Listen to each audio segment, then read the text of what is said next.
Hello students, कैसे हैं आप लोग। उम्मीद है एंजॉय कर रहे होंगे। चलिए फिर एंजॉय करवाते हैं। आपको एक बहुत छोटा सा टॉपिक दिखाते हैं, magnetic force on moving charge. यानी जब भी कोई चार्ज मूव करता हुआ किसी एक्सटर्नल मैग्नेटिक फील्ड में इंटर करता है तो उस पर एक मैग्नेटिक फोर्स लगता है। तो आज हम लोग उस मूविंग चार्ज पे लगने वाले मैग्नेटिक फोर्स की बात करेंगे। इससे पहले हम लोगों ने पढ़ा होगा कि चार्ज पे इलेक्ट्रिकल फोर्स लगता है। तो बेसिकली इन दोनों फोर्स में डिफरेंस क्या है, सिमिलरिटी क्या है, ये सारी चीज़ें आज हम लोग डिस्कस करेंगे। तो अभी आते हैं हम लोग, जैसा कि अपना टॉपिक है magnetic force on moving charge. तो देखिए भाई, मैग्नेटिक फोर्स जो मूविंग चार्ज पे है, यानी अगर हम कहें कि ये है मैग्नेटिक फील्ड और इस मैग्नेटिक फील्ड में अगर कोई चार्ज पार्टिकल मूव कर रहा है तो ये चार्ज पार्टिकल हो गया और ऐसे ये मूव कर रहा है मैग्नेटिक फील्ड में, जो मैग्नेटिक फील्ड के साथ थीटा एंगल बना रहा है। तो यहाँ जो मैग्नेटिक फोर्स होगा इस पे वो डिफाइन किया जाता है by using cross product of velocity vector and magnetic field vector, यानी Q we B sine theta. इस फार्मूले से हम लोग चार्ज पार्टिकल पे लगने वाले मैग्नेटिक फोर्स का यानी मैग्नेटिक फोर्स का मैग्नीट्यूड डिफाइन करते हैं। तो कितना होगा भाई, q we B sine theta. अब यहाँ जो ये थीटा दिख रहा है यानी एंगल, तो थीटा क्या हो गया, कहेंगे ये होता है angle between magnetic field vector and velocity vector, यानी करना होगा हमको v क्रॉस b। तो फोर्स क्या हो गया q और ये है v क्रॉस b। अब यहाँ पे थोड़ा ध्यान देने वाली बात है कि अगर चार्ज पार्टिकल पॉजिटिव होगा, चार्ज पार्टिकल पॉजिटिव होगा तो फोर्स होना चाहिए v क्रॉस b की डायरेक्शन में, और अगर चार्ज पार्टिकल नेगेटिव होगा तो मैग्नेटिक फोर्स लगेगा v क्रॉस b की अपोजिट डायरेक्शन में। यानी अगर ये चार्ज पार्टिकल पॉजिटिव है और ऐसे ये मूव कर रहा है पॉजिटिव चार्ज,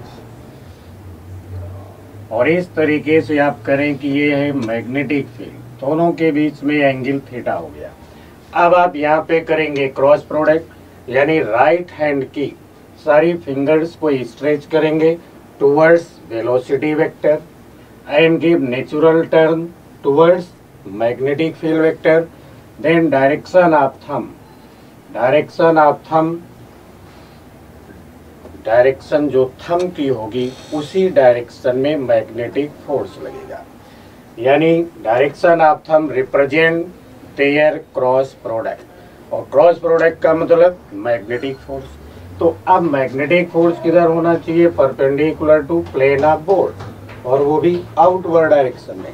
तो फिर हमने इसको इस तरीके से बना दिया और कह दिया इधर लगेगा फोर्स। ये जो फोर्स दिख रहा है ये फोर्स देखिए मैग्नेटिक फील्ड के भी परपेंडिकुलर होगा और वेलोसिटी के भी परपेंडिकुलर होगा, यानी मैग्नेटिक फोर्स हमेशा वेलोसिटी के परपेंडिकुलर होगा। अब जिस प्लेन में वेलोसिटी होंगी, जिस प्लेन में वेलोसिटी वेक्टर होगा, मैग्नेटिक फील्ड वेक्टर होगा, उस प्लेन के परपेंडिकुलर मैग्नेटिक फोर्स एक्ट करेगा। दूसरी बात, यहीं पे अगर हम कहें कि नहीं चार्ज पार्टिकल जो है वो नेगेटिव है, अब चार्ज पार्टिकल नेगेटिव है और इस डायरेक्शन में ये मूव कर रहा है v वेलोसिटी से, और ऐसे ये मैग्नेटिक फील्ड लगी हुई है, दोनों के बीच में एंगल थीटा है।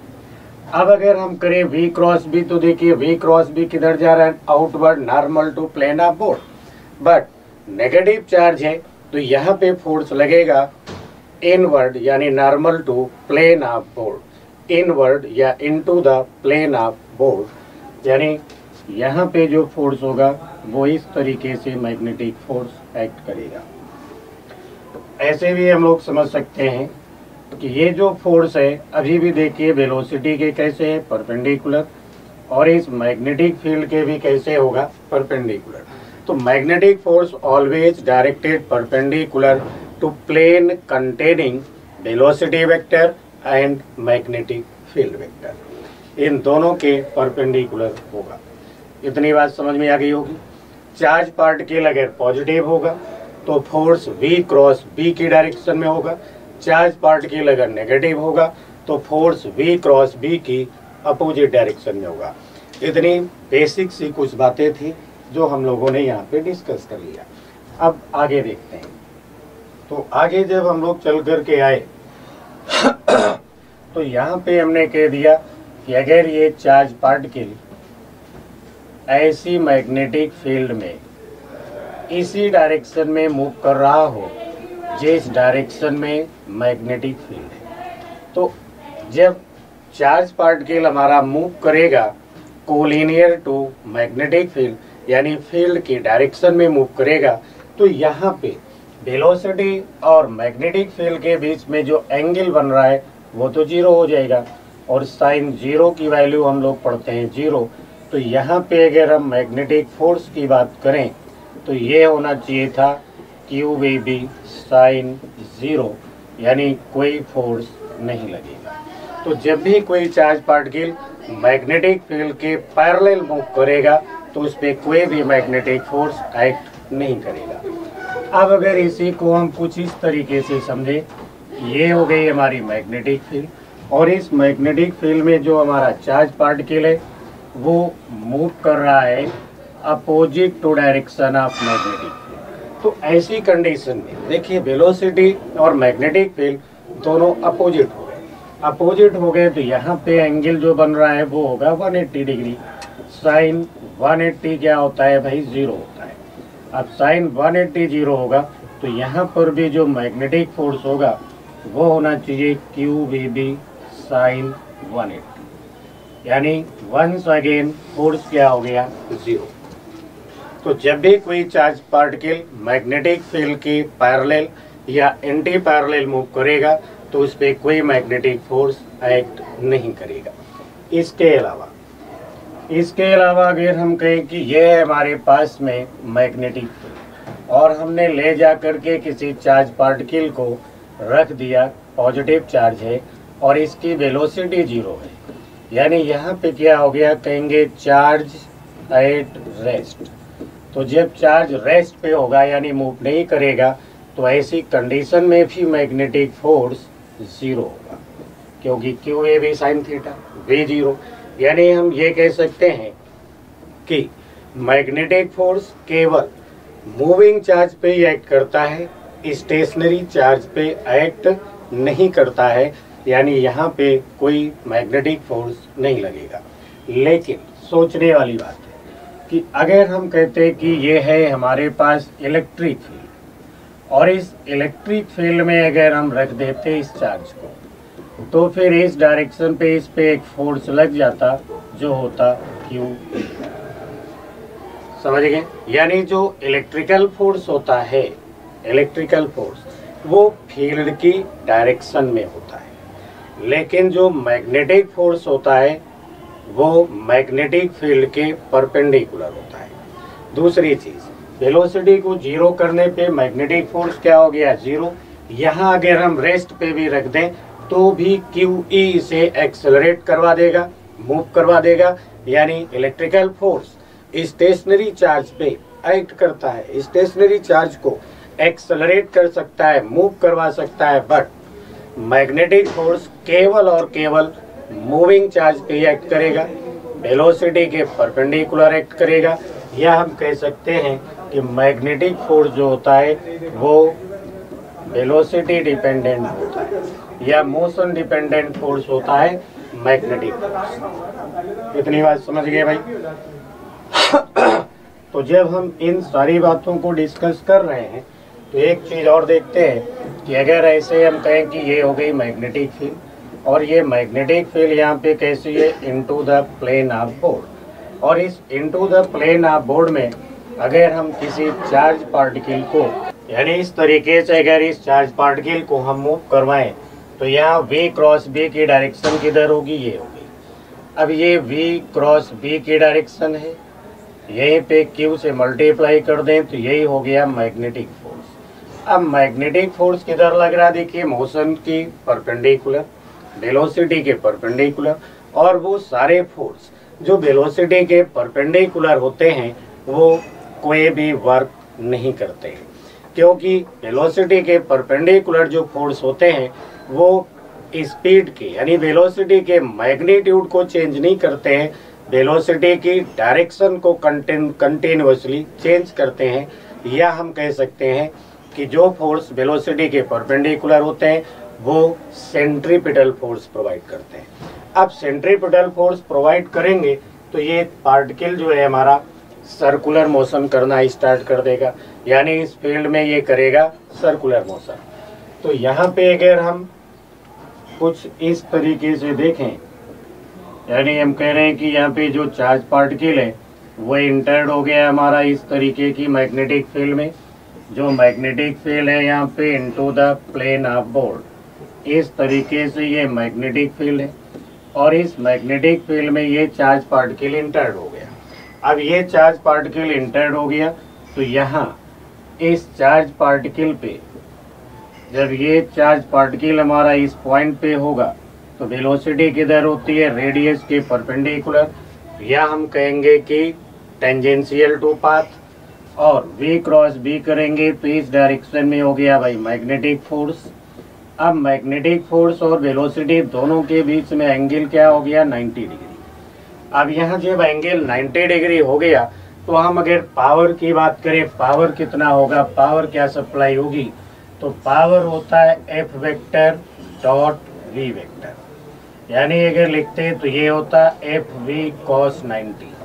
cos 90 जीरो, यानी पावर क्या हो गया भाई, जीरो।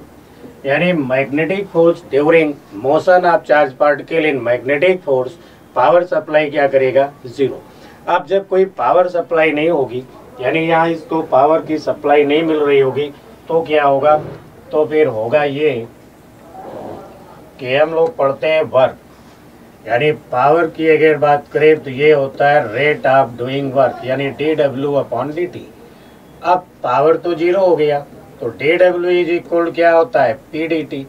पावर हो गया हमारे पास में जीरो, टाइम तो जीरो होगा नहीं, चार्ज पार्टिकल मूव कर रहा है तो 2-4-10 मिनट तो मूव करेगा, यानी टाइम जीरो नहीं होगा। टाइम जीरो नहीं होगा तो फिर जीरो क्या हो गया भाई, वर्क हो गया, यानी वर्क हो गया जीरो। हम कह सकते हैं कि मैग्नेटिक फोर्स किसी भी मूविंग चार्ज पार्टिकल पे कोई वर्क नहीं करेगा। वर्क कौन सा करेगा, केवल मोशन की डायरेक्शन को कंटिन्यूअसली चेंज करने का करेगा, मैग्नीट्यूड को चेंज नहीं करेगा, क्योंकि वर्क इज इक्वल होता है change in kinetic energy, final kinetic energy minus initial kinetic energy. अब ये वर्क जीरो है तो चार्ज पार्टिकल की जितनी एनर्जी पहले रही होगी उतनी ही एनर्जी बाद में भी रहेगी, यानी काइनेटिक एनर्जी में कोई फर्क नहीं आएगा। और काइनेटिक एनर्जी को लिखा जाता है हाफ mv², यानी वेलोसिटी में भी कोई चेंज नहीं आएगा। अब ये पार्टिकल यूनिफॉर्म वेलोसिटी से सर्कुलर मोशन कर रहा है, या यूनिफॉर्म कांस्टेंट स्पीड कह सकते हैं। वेलोसिटी तो इंस्टेंटेनियस होगी क्योंकि डायरेक्शन चेंज हो रही है कंटिन्यूअस, तो वेलोसिटी वेक्टर तो चेंज होगा, बट उस वेलोसिटी का जो मैग्नीट्यूड है वो कांस्टेंट रहेगा। मैग्नीट्यूड कांस्टेंट रहेगा तो काइनेटिक एनर्जी भी कांस्टेंट रहेगी, यानी मैग्नेटिक फोर्स ने इस मूविंग चार्ज पे कोई वर्क नहीं किया। अगर वर्क करता तो काइनेटिक एनर्जी चेंज हो सकती थी, लेकिन वर्क ना करने की वजह से काइनेटिक एनर्जी क्या है, कांस्टेंट है, तो इसकी स्पीड भी क्या रहेगी, कांस्टेंट रहेगी। और हम कह सकते हैं कि पार्टिकल यहाँ यूनिफॉर्म सर्कुलर मोशन करेगा। क्या करेगा, यूनिफॉर्म सर्कुलर मोशन। हाँ, वेलोसिटी की डायरेक्शन कंटिन्यूअसली चेंज हो रही है, इसलिए पार्टिकल का मोमेंटम भी कंटिन्यूअसली चेंज होगा। मैग्नीट्यूड मोमेंटम का कांस्टेंट रहेगा, बट मोमेंटम भी वेक्टर क्वांटिटी है, चेंज होगा due to change the direction of motion. But kinetic energy is scalar quantity, then भी, यानी तो हम कह सकते हैं कि काइनेटिक एनर्जी कांस्टेंट रहेगी। इतनी बात समझ में आ गई। अब अगर ये सर्कुलर मोशन करेगा तो सर्कुलर मोशन करेगा तो इसकी वेलोसिटी भी होगी। अब वेलोसिटी क्या होगी इसकी, तो वो वही वेलोसिटी होगी, यानी जितनी एनर्जी से ये मैग्नेटिक फील्ड में इंटर्ड होगा, जितनी काइनेटिक एनर्जी से ये इंटर्ड होगा उसी के अकॉर्डिंग इसको यहाँ वेलोसिटी मिलेगी। तो ये तो हो गई भाई मैग्नेटिक फील्ड। अब हम लोग बात करते हैं कि कितनी काइनेटिक एनर्जी से ये इंटर्ड हुआ, यानी कितनी स्पीड से ये इंटर्ड हुआ, उसी के अकॉर्डिंग यानी स्पीड पे डिपेंड करेगी इसकी रेडियस, यानी ये जो सर्कुलर मोशन करने वाला है चार्ज उसकी रेडियस वेलोसिटी के मैग्नीट्यूड पे डिपेंड करेगी। कैसे करेगी तो वो देखते हैं। यानी यहाँ पे हमने कह दिया भाई ये हो गया चार्ज पार्टिकल। अब ये जब चार्ज पार्टिकल है और ऐसे ये मूव कर रहा है v वेलोसिटी से, यानी वेलोसिटी किधर होगी, कहेंगे tangential to path. v cross b करते तो v क्रॉस b देखिए पॉइंट कर रहा है टुवर्ड सेंटर, तो इस डायरेक्शन में इस पे मैग्नेटिक फोर्स होगा, कितना होगा QVB। अब थीटा यहाँ पे देखिए 90 डिग्री है, क्योंकि magnetic field directed into the plane of board, but charge particle move in plane of board. तो बोथ क्या हो गए परपेंडिकुलर, तो एंगल हो गया 90 डिग्री। अब एंगल 90 डिग्री है तो फोर्स क्या होगा मैक्सिमम, और कितना मैक्सिमम फोर्स होगा QVB। अब ये QVB जो है ये इसे प्रोवाइड करेगा सेंट्रीपिटल फोर्स, या हम कहें कि जब चार्ज पे QVB फोर्स लगेगा और हम यहीं पे बैठे हुए हैं तो फिर इसे बैलेंस कौन करेगा mv²/r, यानी सेंट्रीफ्यूगल फोर्स। अब इन दोनों को अगर हम इक्वल करें तो QVB इज इक्वल होना चाहिए फिर mv²/r। तो यहाँ से हमें मिल जाएगी रेडियस, और रेडियस कितनी हो गई तो mv/qv। तो ये हो गई भाई रेडियस, यानी हम कह सकते हैं कि रेडियस क्या है डायरेक्टली प्रोपोर्शनल टू वेलोसिटी। अब देखिए मोमेंटम अगर बात किया जाए मोमेंटम, तो मोमेंटम भी क्या होता है भाई मास इनटू वेलोसिटी। तो हम इस रेडियस को यहाँ पे लिख सकते हैं P/qv, यानी रेडियस जो है वो डायरेक्टली प्रोपोर्शनल क्या होगी P, और P क्या चीज़ है मोमेंटम। तो जितना ज़्यादा मोमेंटम होगा चार्ज पार्टिकल के पास उतनी ही बड़ी रेडियस का सर्कुलर मोशन करेगा चार्ज पार्टिकल। अब हम लोगों ने फिर पढ़ा था कि जो काइनेटिक एनर्जी होती है वो होती है P²/2m, यानी यहाँ से अगर हम मोमेंटम कैलकुलेट करें तो ये होना चाहिए था 2m इंटू काइनेटिक एनर्जी। अब रेडियस के लिए अगर हम लिखें तो P तो हो गया भाई 2m के अपॉन में लिख दिया हमने QB। तो रेडियस क्या हो गई directly proportional to square root of kinetic energy. यानी जब भी कोई चार्ज पार्टिकल मैग्नेटिक फील्ड में इंटर्ड करेगा तो वो सर्कुलर मोशन करेगा, यानी परपेंडिकुलर मैग्नेटिक फील्ड में जब इंटर्ड होगा तो क्या करेगा सर्कुलर मोशन। सर्कुलर मोशन करेगा तो जो सर्किल की रेडियस होगी वो पार्टिकल की स्पीड पे डिपेंड करेगी, मोमेंटम पे डिपेंड करेगी, डायरेक्टली प्रोपोर्शनल है। और अगर काइनेटिक एनर्जी की बात किया जाए तो रेडियस जो होगी वो directly proportional to square root of kinetic energy of charge particle होगी। यानी कुल मिला के जो रेडियस है वो इन तीन फैक्टर पे डिपेंड कर रही है, किस पे, velocity, momentum and kinetic energy. तो इतनी बात आप समझ गए होंगे। अब इतनी सी बात समझ गए तो अब इसको एक एग्जाम्पल से हम लोग समझते हैं। और एग्जाम्पल क्या है कि F2 charge particle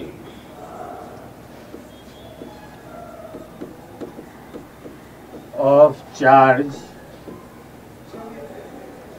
Q1 and Q2 and mass M1 and M2 are entered in external perpendicular magnetic field, external perpendicular magnetic field P, then find ratio of their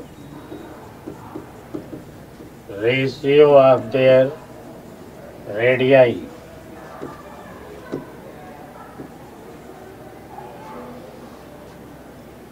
पहला part, if they are moving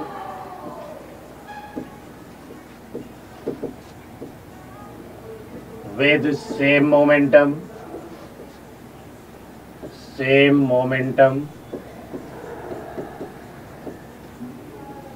दूसरे part में हम कह सकते हैं कि if they are moving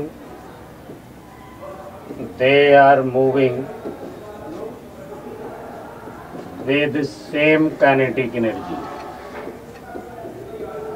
और तीसरा पार्ट यहाँ पे हो सकता है कि if they are moving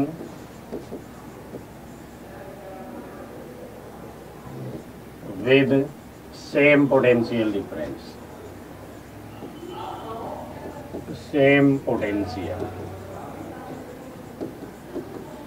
यानी क्वेश्चन क्या है अपने पास में, two charge particle of charge Q1 and Q2 and their masses M1 and M2 are entered in perpendicular uniform external perpendicular magnetic field. यानी मैग्नेटिक फील्ड कैसी है, परपेंडिकुलर है, जिसमें चार्ज को इंटर्ड होना है, ठीक है। Then find ratio of their radii, और किन कंडीशन में बतानी है, तो जब वो दोनों चार्ज पार्टिकल सेम मोमेंटम से मैग्नेटिक फील्ड में इंटर्ड हो, पहला पार्ट। दूसरा पार्ट, अगर उन दोनों पार्टिकल की काइनेटिक एनर्जी सेम हो, मास तो डिफरेंट है, चार्ज डिफरेंट है, बट काइनेटिक एनर्जी दोनों की क्या है, सेम, या फिर दोनों charge particle same potential difference से एक्सेलरेट हुए हो। ऐसी कंडीशन में अगर हम पहले पार्ट की बात करें, जिसमें हमने कह दिया मोमेंटम दोनों का क्या है, कांस्टेंट है, तो R इज इक्वल क्या होता है, P अपॉन QB, यानी R हो गया डायरेक्टली प्रोपोर्शनल टू P। तो यहाँ पे R1 अपॉन R2 का रेशियो क्या हो गया भाई, P1 अपॉन P2, और P1 is equal to P2 given है, यानी P1 is equal to P2 given है। तो लेकिन चार्ज इनके क्या हैं भाई, अलग हैं, समझ गए भाई। P1 is equal to P2 given है हमें, तो P1 P2 तो खत्म हो गए, यानी जो रेशियो होगा रेडियस का वो R1/R2 होना चाहिए Q2 अपॉन Q1। जिस पार्टिकल का चार्ज ज़्यादा होगा उस पार्टिकल की रेडियस भी बड़ी होगी। तो इतनी बात क्लियर हो गई। अब हम आते हैं दूसरे पार्ट पे। तो दूसरा पार्ट है, देखिए अभी अभी हमने लिखा था रेडियस इज इक्वल क्या होगा, √2m काइनेटिक एनर्जी अपॉन में हम लिखते हैं यहाँ पे QB, यानी जो रेडियस है, देखिए काइनेटिक एनर्जी दोनों की क्या है, सेम, तो रेडियस क्या होगा, directly proportional to square root of mass upon charge, क्योंकि मैग्नेटिक फील्ड कॉमन हो गया। इतनी बात समझ गए। तो यहाँ पे फिर R1/R2 का रेशियो क्या होता, तो वो हम लिखते हैं Q2 अपॉन Q1, और अंडर रूट में क्या होना चाहिए था, M1 अपॉन M2, यानी ये रेशियो तब होगा जब उन दोनों की काइनेटिक एनर्जी सेम होगी। अब हम लोग बात करते हैं यहाँ पे तीसरे पार्ट की। तो देखिए Q1 into potential difference is equal क्या होना चाहिए, P² अपॉन 2m। तो P इज इक्वल यानी मोमेंटम क्या होना चाहिए फिर, √2mq डेल्टा V, यानी ये होना चाहिए मोमेंटम। अब रेडियस अगर लिखे तो रेडियस होती है P अपॉन QB, यानी ये हो गया 2mq delta V upon QB करते। तो यहाँ जो रेडियस है वो डायरेक्टली प्रोपोर्शनल क्या हो गई, मास, और इन्वर्सली प्रोपोर्शनल क्या हो गई, स्क्वायर रूट ऑफ चार्ज। तो इसके अकॉर्डिंग R1/R2 फिर क्या होना चाहिए, तो लिखते हैं under root m1 upon m2 और q2 अपॉन q1। यानी ये रेशियो तब होगा रेडियस का जब दोनों चार्ज पार्टिकल हमारे सेम पोटेंशियल डिफरेंस से एक्सेलरेट होंगे, लेकिन मास उनके क्या होना चाहिए, डिफरेंट, चार्ज क्या होना चाहिए, डिफरेंट। इसी कॉन्सेप्ट पे बेस JEE 2003 में अभी क्वेश्चन भी आ चुका है। तो उम्मीद है कि ये कॉन्सेप्ट समझ में आ गया होगा। अब ये बात समझ में आ गई तो आगे बढ़ते हैं हम लोग।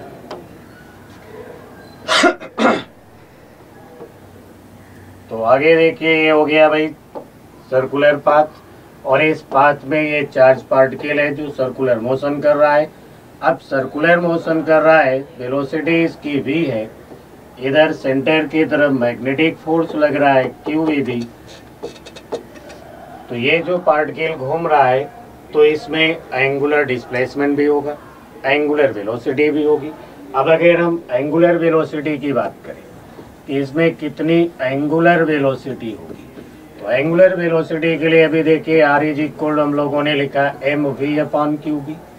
अब यही अगर v/r हम कैलकुलेट करें तो ये हो जाएगा QB अपॉन m।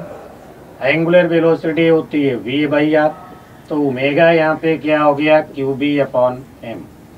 अब इस एंगुलर वेलोसिटी को अगर हम देखें तो इसमें रेडियस का टर्म नहीं आया, वेलोसिटी का टर्म नहीं आया, तो हम कह सकते हैं कि during revolution of charge particle in external perpendicular magnetic field angular velocity is independent from radius and speed of particle. यानी ओमेगा जो है वो यूनिफॉर्म है, कांस्टेंट रहेगा, चाहे पार्टिकल छोटे से सर्किल में रिवॉल्व कर रहा हो या बड़े से सर्किल में रिवॉल्व कर रहा हो, कोई फर्क नहीं पड़ता है, ओमेगा QB अपॉन m होगा। ओमेगा का रेडियस यानी छोटा सर्किल और बड़े सर्किल से कोई लेना देना नहीं है, स्पीड कम है ज़्यादा है इससे भी कोई फर्क नहीं पड़ता है, इन दोनों चीज़ों से इंडिपेंडेंट है। अब अगर हम इसके टाइम पीरियड की बात करें तो टाइम पीरियड हम लोग जानते हैं होता है 2 पाई अपॉन ओमेगा। तो टाइम पीरियड यहाँ पे हो गया भाई 2 पाई, ओमेगा लिखते तो ये हो गया था QB अपॉन m। तो टाइम पीरियड भी हमें मिल गया, कितना मिल गया, 2 पाई m अपॉन QB। अब टाइम पीरियड में भी देखिए दोनों टर्म हमारे एब्सेंट हैं। कौन कौन से दोनों टर्म, एक तो स्पीड और दूसरा रेडियस, तो इनसे भी कोई फर्क नहीं पड़ता। आगे हम लोग लिखते हैं फ्रीक्वेंसी। तो फ्रीक्वेंसी क्या होती है, रेसिप्रोकल ऑफ टाइम पीरियड। तो यहाँ जो फ्रीक्वेंसी होगी वो फ्रीक्वेंसी फिर क्या होगी, QB अपॉन 2 पाई m। यानी हम यहाँ मोटा मोटा एक सेंटेंस बना के याद कर सकते हैं इन बात को कि एंगुलर वेलोसिटी, यानी सीधी बात कर सकते हैं कि angular velocity, angular velocity, angular velocity यानी omega, time period and frequency, ये क्या है, कहेंगे ये है इंडिपेंडेंट। इंडिपेंडेंट किससे इंडिपेंडेंट है, कहेंगे रेडियस और वेलोसिटी से। तो angular velocity, time period and frequency, all the three physical quantities are independent from velocity and radius। Particle छोटे सर्किल में घूमे बड़े सर्किल में घूमे कोई फर्क नहीं पड़ता है, ये इंडिपेंडेंट है उन सारी चीज़ों से। तो इतनी बात ये समझ में आ गई होगी। अब इतनी सी बात समझ में आ गई है तो फिर देखते हैं कि यानी अगर ये चार्ज पार्टिकल मैग्नेटिक फील्ड में किसी एंगल पे इंटर्ड होता तब क्या होता। तो ये हमने बना दी भाई मैग्नेटिक फील्ड। अब इस मैग्नेटिक फील्ड में देखिए ये हो गई भाई मैग्नेटिक फील्ड, और यहाँ पे कोई चार्ज पार्टिकल है, ये चार्ज पार्टिकल मैग्नेटिक फील्ड से थीटा एंगल पे इंटर्ड हो गया v वेलोसिटी से। तो जब ये ऐसे इंटर्ड होगा तो यहाँ वेलोसिटी के दो कंपोनेंट होंगे। दो कंपोनेंट होंगे, अगर हम उन कंपोनेंट्स की बात करें तो कंपोनेंट्स देखिए एक तो इधर हो जाएगा भाई वेलोसिटी के पैरेलल होगा और दूसरा कंपोनेंट हो गया वेलोसिटी के परपेंडिकुलर। अब अगर इस एंगल को हम थीटा कहते हैं तो जो पैरेलल कंपोनेंट है वो तो हो जाएगा वी कॉस थीटा और जो परपेंडिकुलर कंपोनेंट है मैग्नेटिक फील्ड के परपेंडिकुलर वो हो गया वी साइन थीटा। अब अगर हम फोर्स लिखें magnetic force due to parallel component, तो पैरेलल कंपोनेंट यानी मैग्नेटिक फील्ड और ये पैरेलल कंपोनेंट दोनों सेम डायरेक्शन में हो गए, कोलिनियर हो गए, तो इसकी वजह से कोई भी मैग्नेटिक फोर्स एक्ट नहीं करेगा। क्योंकि अगर हम यहाँ मैग्नेटिक फोर्स की बात करें तो यहाँ लिख रहे होते Q parallel component into B, समझ गए भाई। Parallel component and magnetic field both are in same direction, तो साइन 0 यानी ये फोर्स हो गया 0। अब इसका मतलब हुआ कि जो वेलोसिटी का पैरेलल कंपोनेंट है वो तो यूनिफॉर्म रहेगा, न कभी कम होगा न कभी ज़्यादा होगा। तो जब भी कोई चार्ज पार्टिकल मैग्नेटिक फील्ड से किसी एंगल थीटा पे इंटर्ड होगा तो वेलोसिटी के दो कंपोनेंट होंगे, एक मैग्नेटिक फील्ड के पैरेलल होगा, दूसरा मैग्नेटिक फील्ड के परपेंडिकुलर होगा। अब जो मैग्नेटिक फील्ड के पैरेलल होगा वेलोसिटी का कंपोनेंट, उसकी वजह से कोई मैग्नेटिक फोर्स नहीं लगेगा। अब मैग्नेटिक फोर्स नहीं लगेगा तो फिर ये वेलोसिटी क्या रहेगी, यूनिफॉर्म रहेगी, यानी चार्ज मैग्नेटिक फील्ड के parallel uniform velocity v cos theta से मूव करता रहेगा। अब बात करते हैं इस परपेंडिकुलर कंपोनेंट की। तो मैग्नेटिक फील्ड और इस परपेंडिकुलर कंपोनेंट के बीच में एंगल कितना हो गया, 90 डिग्री। तो अगर हम परपेंडिकुलर कंपोनेंट की बात करें तो यहाँ मैग्नेटिक फील्ड हो गया Q, फिर वेलोसिटी का ये परपेंडिकुलर कंपोनेंट हो गया और आगे लिख देते B। इन दोनों के बीच में एंगल कितना है, 90, तो ये हो गया भाई साइन 90, यानी ये रहा Q V का परपेंडिकुलर कंपोनेंट इंटू B और परपेंडिकुलर कंपोनेंट कितना है, V sine theta into B कर देते, यानी इसकी वजह से तो मैग्नेटिक फोर्स एक्ट करेगा, कितना एक्ट करेगा, QAB साइन थीटा। अब मैग्नेटिक फोर्स अगर लगेगा इस पे QAB साइन थीटा तो मैग्नेटिक फोर्स तो वेलोसिटी के परपेंडिकुलर होगा। अब मैग्नेटिक फोर्स वेलोसिटी के परपेंडिकुलर होगा, किस कंपोनेंट के, परपेंडिकुलर वाले कंपोनेंट के। तो इस परपेंडिकुलर कंपोनेंट की वजह से अब ये चार्ज पार्टिकल हमारा मैग्नेटिक फील्ड में सर्कुलर मोशन करना शुरू करेगा। सर्कुलर मोशन करना शुरू करेगा तो किस तरीके का सर्किल बनेगा। अब देखिए यहाँ पे जब चार्ज पार्टिकल इंटर्ड होगा तो वो इस तरीके का मोशन करेगा, यानी मैग्नेटिक फील्ड के पैरेलल भी मूव करेगा और सर्कुलर मोशन भी करेगा। तो यहाँ ये जो पाथ बन रहा है हेलिकल पाथ, इस हेलिकल पाथ पे चार्ज पार्टिकल हमारा मूव करता हुआ आगे की तरफ बढ़ रहा होगा। अब एक टाइम पीरियड में, यानी पहले चार्ज पार्टिकल यहाँ पे था, एक टाइम पीरियड में घूम के यहाँ आ जाएगा। तो ये जो गैप हो गया एक टाइम पीरियड में मैग्नेटिक फील्ड के पैरेलल, इस गैप को यानी इस डिस्टेंस को हम लोग कहते हैं पिच। तो ये जो इतनी सी डिस्टेंस आप दिख रही है इसे कहा जाएगा पिच, समझ गए भाई। अब मैग्नेटिक फोर्स की वजह से अगर ये रिवॉल्व कर रहा होगा तो इसकी रेडियस क्या होगी। अब हम लोग बात करते हैं इसकी रेडियस की, इसकी एंगुलर वेलोसिटी की, यहाँ टाइम पीरियड की, और उसके बाद में फिर इस पिच का कैलकुलेशन करते हैं। तो पहले आ गए हम लोग रेडियस की बात करें तो यहाँ पे जो मैग्नेटिक फोर्स लग रहा है वो मैग्नेटिक फोर्स कितना है, mv sine theta, mv sine theta into b, mv नहीं है भाई, QAB साइन थीटा। तो ये हो गया QVB साइन थीटा।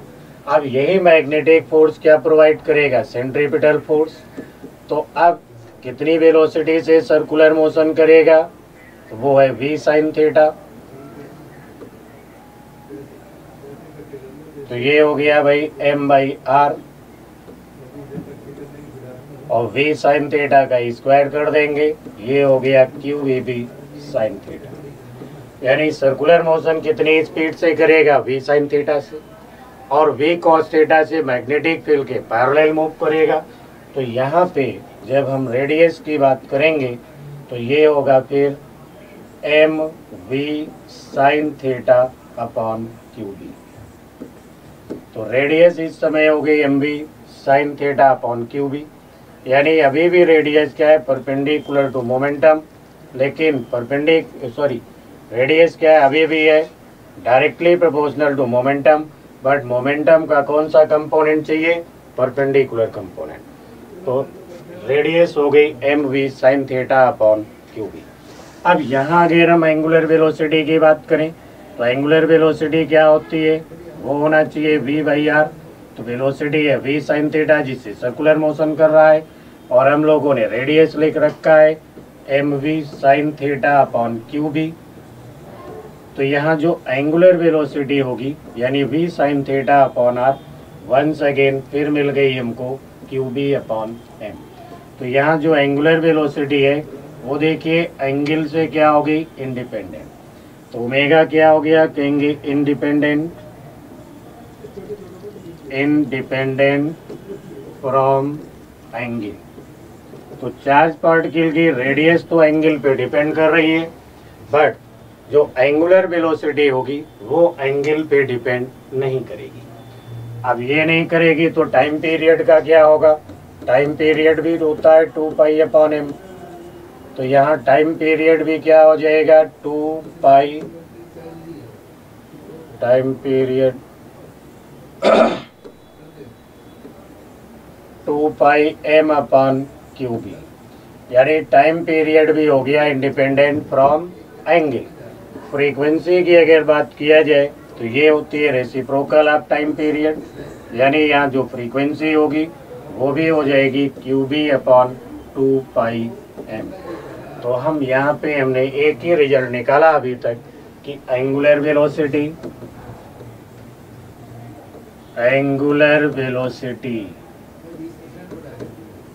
यानी omega, time period of revolution, frequency of revolution, ये तीनों जो हैं ये तीनों क्या होंगे, कहेंगे इंडिपेंडेंट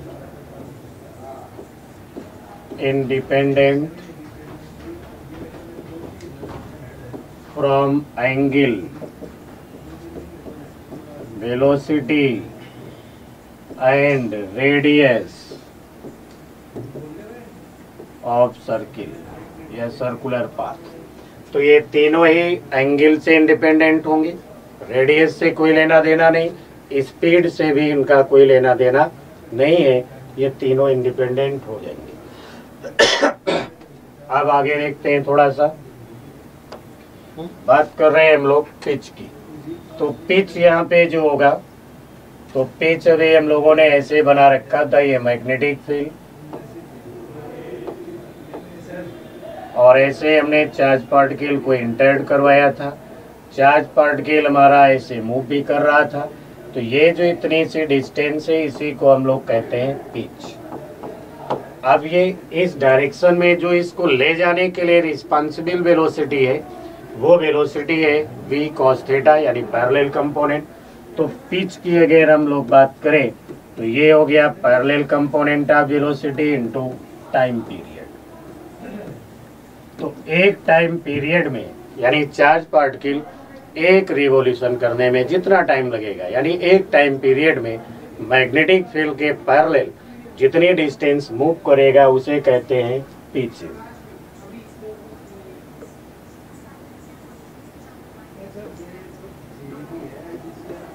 तो ये जो पिच यहाँ पे हम लोगों ने लिखा ये हो गया फिर v cos थीटा, और टाइम पीरियड कितना है 2 पाई m अपॉन क्यू बी। अब ये बात आप समझ गए होंगे। अब इसके बाद में चलिए अब इसको देखिए, कॉन्सेप्ट तो ये समझ में आ गया। अब हम लोग एक छोटा सा एग्जाम्पल देखते हैं, बस मजा आ जाएगी। तो देखिए एग्जाम्पल ये है कि ये हो गया भाई एक्स एक्सिस, इधर हो गया वाई एक्सिस। अब हमने यहाँ से किसी पॉजिटिव चार्ज पार्टिकल को इस पॉजिटिव चार्ज पार्टिकल को इधर प्रोजेक्ट कर दिया कितनी वेलोसिटी से v0, और यहाँ पे मैग्नेटिक फील्ड लगी हुई है इनटू द प्लेन, इस तरीके की मैग्नेटिक फील्ड है। और ये जो मैग्नेटिक फील्ड है वो वेरी कर रही है डिस्टेंस पे, v is equal to v0 into x. X क्या है? डिस्टेंस।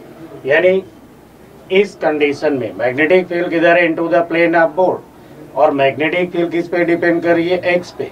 यानी ओरिजिन पे एक्स क्या हो गया? 0। तो यहाँ मैग्नेटिक फील्ड क्या है? 0। जैसे जैसे आगे बढ़ेंगे एक्स की वैल्यू चेंज होगी, मैग्नेटिक फील्ड इंक्रीज होगी। तो हम कह सकते हैं यहाँ मैग्नेटिक फील्ड हो गई नॉन यूनिफॉर्म। अब नॉन यूनिफॉर्म मैग्नेटिक फील्ड है और चार्ज पार्टिकल को हमने एक्स एक्सिस के लॉन्ग प्रोजेक्ट किया हुआ है, और फाइंड क्या करना है हमको? तो क्वेश्चन है यहाँ पे find the maximum distance move by charge particle along x axis. यानी x एक्सिस के along मैक्सिमम कितनी डिस्टेंस से मूव करेगा। तो अब देखिए यहाँ प्रॉब्लम क्या आने वाली है। प्रॉब्लम यहाँ कुछ इस तरीके की आने वाली है कि जब ये चार्ज मूव कर रहा होगा तो v क्रॉस b, अब v क्रॉस b से जो फोर्स लगेगा वो किधर होगा? y एक्सिस के लॉन्ग। y एक्सिस के लॉन्ग होगा यानी वेलोसिटी के परपेंडिकुलर होगा। तो ये कुछ सर्कुलर पाथ ट्रेस करना चाहिए, लेकिन एग्जैक्ट सर्किल भी नहीं बनना चाहिए। क्यों नहीं बनना चाहिए? क्योंकि मैग्नेटिक फील्ड का मैग्नीट्यूड कंटिन्यूअस इंक्रीज हो रहा है। तो जब ये चलते चलते किसी टाइम पे ऐसे घूम जाएगा y एक्सिस के लॉन्ग, तो उस समय तक ये जो मैक्सिमम डिस्प्लेसमेंट होगा ये हमें कैलकुलेट करना है। तो अब इसे कैलकुलेट करने के लिए क्या करेंगे? तो देखिए फिर क्वेश्चन समझ में आ गया होगा। अब क्वेश्चन समझ में आ गया तो देखिए फिर क्या करते हैं। तो ये तो बना दिया हमने भाई, और यहाँ से इसको प्रोजेक्ट भी कर दिया। तो इधर जब v वेलोसिटी से इसे प्रोजेक्ट किया गया, इधर इस पे फोर्स लगना चाहिए। Magnetic field into the plane है और b इज इक्वल टू है v0 इंटू एक्स। तो अब ये चार्ज पार्टिकल ऐसे मूव करता हुआ जा रहा होगा। मान लीजिए ये चार्ज पार्टिकल किसी मोमेंट पे यहाँ पहुँच गया। अब यहाँ पहुँच गया तो वेलोसिटी तो अभी भी वही रहेगी। तो ये हो गई वेलोसिटी। अब इस समय मान लीजिए ये एक्स एक्सिस से, यानी एक्स एक्सिस से ये एंगल बना रहा है भाई थीटा, तो यहाँ पे ये वाई एक्सिस भी होगी। अब ये वाई एक्सिस भी हमने यहाँ पे बना लिया। करते वी क्रॉस बी, तो वेलोसिटी के ठीक परपेंडिकुलर इसे मैग्नेटिक फोर्स लगना चाहिए। इतनी बात समझ में आ गई भाई। तो इधर मैग्नेटिक फोर्स लगना चाहिए। अब मैग्नेटिक फोर्स यहाँ पे लग रहा होगा तो ये एंगल थीटा, ये 90 माइनस थीटा हो गया। अब ये 90 माइनस थीटा हो गया तो ये एंगल थीटा होगा। तो ये थीटा और ये फिर मिल गया हमको 90 माइनस थीटा। तो ये जो मैग्नेटिक फोर्स लग रहा है, इस मैग्नेटिक फोर्स का इधर एक कंपोनेंट आ जाएगा एफ साइन थीटा, और इस वेलोसिटी का इधर कंपोनेंट क्या हो गया भाई? V cos theta. अब देखिए इतनी सी बात है। तो ये जो एफ लग रहा है वो किधर लग रहा है? पीछे की तरफ। अब अगर ये पीछे की तरफ लग रहा है एफ साइन थीटा, तो फिर एक्सेलरेशन क्या होना चाहिए? एक्स एक्सिस के अलोंग। तो ये नेगेटिव एक्स एक्सिस है, इसलिए हम लोग लिखते F sine theta, F sine theta upon m कर देते।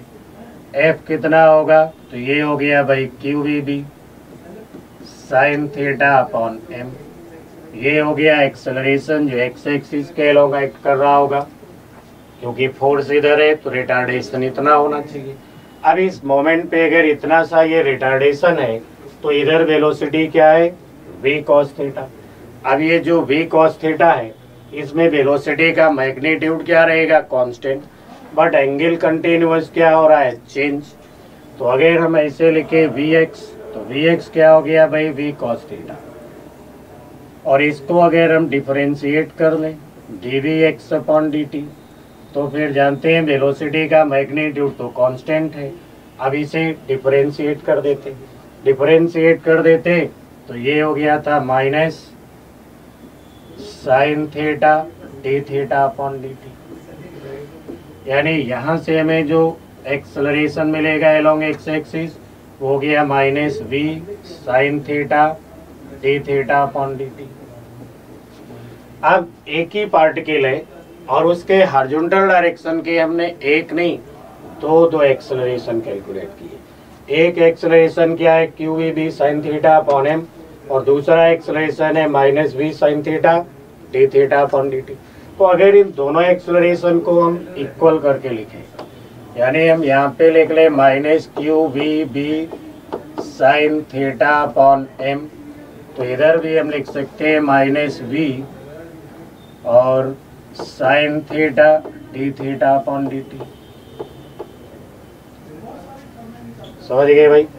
अब यहाँ से चाहे तो हम d theta upon D t की वैल्यू कैलकुलेट कर सकते हैं।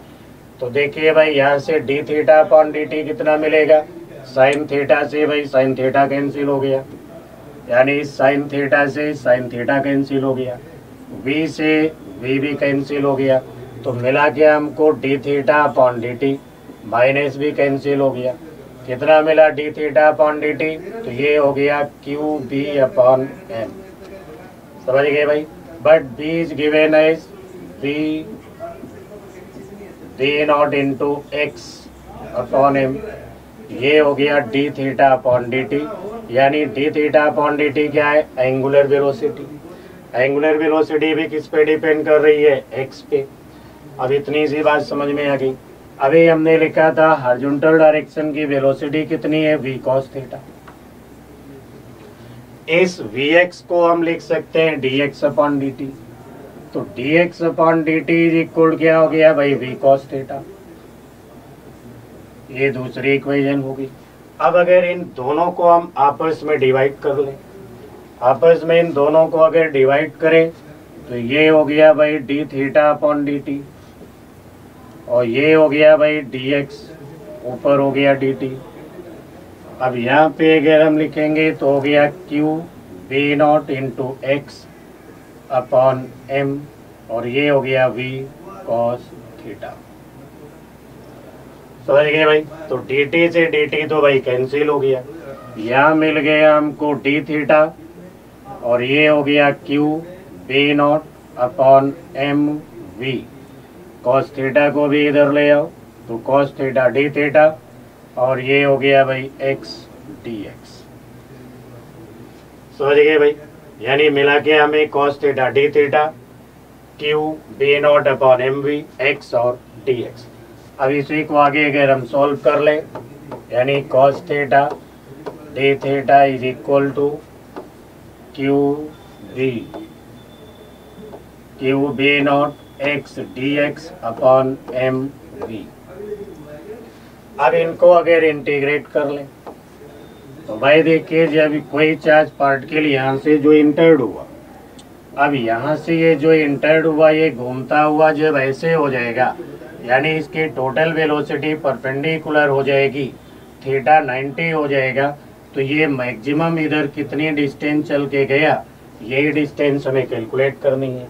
तो इसको हम इंटीग्रेट कर लें 0 से 90 और इसे हम कर लें 0 से x, तो फिर ये हो गया भाई साइन थीटा, कहाँ से 0 से 90 और इधर हम लिखें तो हो गया q B naught upon m v और एक्स स्क्वायर बाई 2, तो ये तो हो गया भाई साइन 90, साइन 90 तो 1 हो जाएगा, क्यू बी नॉट हो गया x square upon 2 m v. तो फिर 2 m v is equal to या 2 m v upon q B naught is equal हो गया भाई एक्स स्क्वायर। तो यहाँ से हम लोगों ने x कैलकुलेट कर लिया जो हो गया under root 2mv upon QB. तो इतने मैक्सिमम डिस्टेंस ये ट्रेवल करेगा।